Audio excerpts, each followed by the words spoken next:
Hey guys, Rambling Man Moto here. It's about, the clock says about 6:40 p.m. I've got navigation talking in my ear if you couldn't hear that. I'm riding to meet my wife for dinner.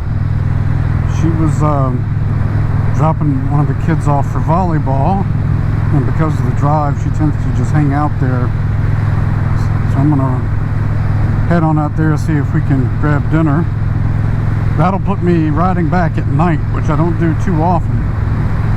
And so I'm wearing these flying eyes again. These are the non-prescription bifocal readers I had. And one thing I've noticed is that their bifocal lens is blocked in part by the breath guard on the helmet. I could possibly remove the breath guard. I'm not sure what that would do overall to wearing the helmet. I can tilt my head a little, but then I'm out of the bifocal. I'm just into the, for what these glasses are right now would be the non-prescription just lens in there. If I get a prescription lens in there, it'll be my distance. And it's not a huge area for the bifocal. But I can make it out. I'm interested to see after dark on the way home how this feels. I tell you guys, I have been, more nervous in the past week or two on this bike than I have been, not counting my very first couple of rides. I have been so nervous about dropping this thing again and making the mistake I've made with using this front brake at the wrong time. So I just got to practice the fundamentals that I know to be true, and I maybe have developed I've been trying to use the front brake more because that's where most of your stopping power is. But clearly I need to not use it at certain times. So like I've got to learn at stop signs. I think this is a new thing for me. I don't think I always did that, where I pointed the wheel before I stopped. So I'm gonna have it straight, look left and right, then turn it maybe, not hit the front brake, then go.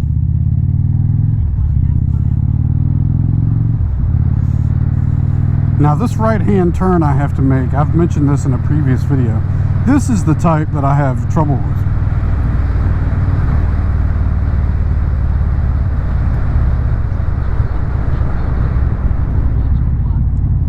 No.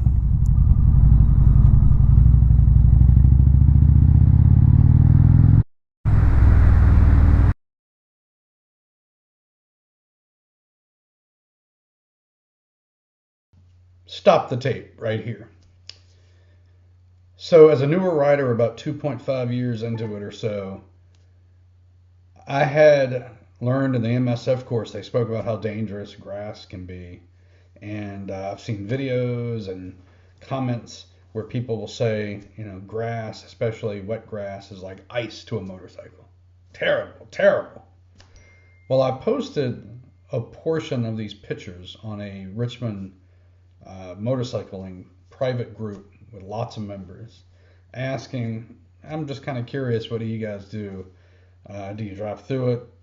Do you report this to the police? There's a law here in Virginia that it's illegal. What do you do?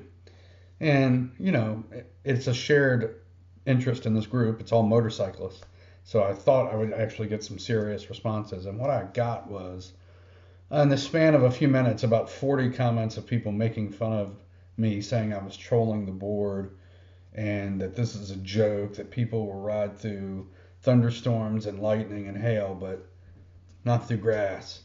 And one or two serious responses where one said, you're not going to get a straight answer because the people here don't take it seriously. Another guy said he doesn't understand why this has become such an issue in the past 2 years when it hasn't been in the past.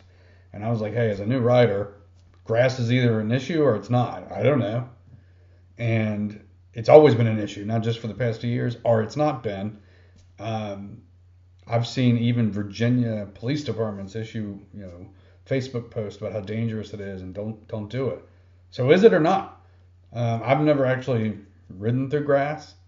I make it a point not to when I can, and like I did in this video. But boy, I took a pounding on this Facebook page where people were like, what an idiot you are for thinking this is a problem. So is it or not? You guys tell me in the comments.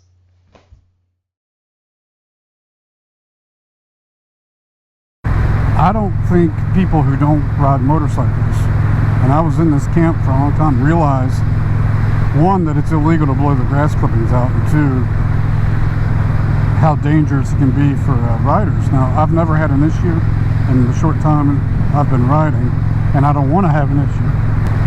But I've studied it enough to know it's an issue, it's a thing.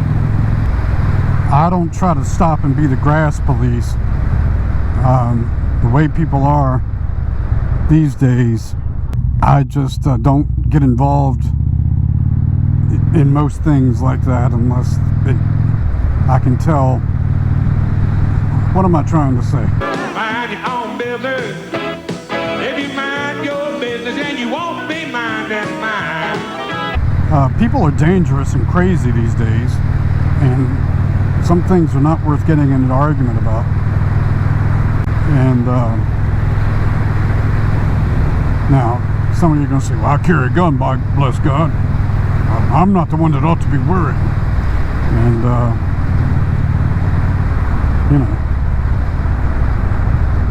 the fight you always win is the fight you avoided.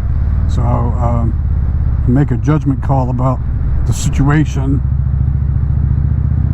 And for me, I see people online, we'll say the motorcycle videos, where they try to be traffic cop and knock people's mirrors off. God, it just pisses me off. Or go and lecture, and it's always like the people they're lecturing are always these little petite white women. They don't show videos of them lecturing other demographics, and they seem to only be ballsy with petite white women, maybe old people, old white people. It tends to be the pattern I've noticed. And they tend to be sport bikers doing the lecturing. Usually because they were speeding and whipping in and out of traffic, and then want to stop and lecture someone for not being a good driver. There are exceptions, of course. They're not always sport bikers, but I'd be hard-pressed to find video that wasn't. And sometimes they're not disobeying the law, it's just a bad driver. But you kind of have to go out knowing that you're going to encounter nothing but bad drivers, and keep your ego and temper in check. It's one thing to say something behind the microphone here and idiots or whatever, think whatever you want, but when it turns into action, especially stupid action, well, then you're asking for trouble. Even if you think you're only picking on petite white women.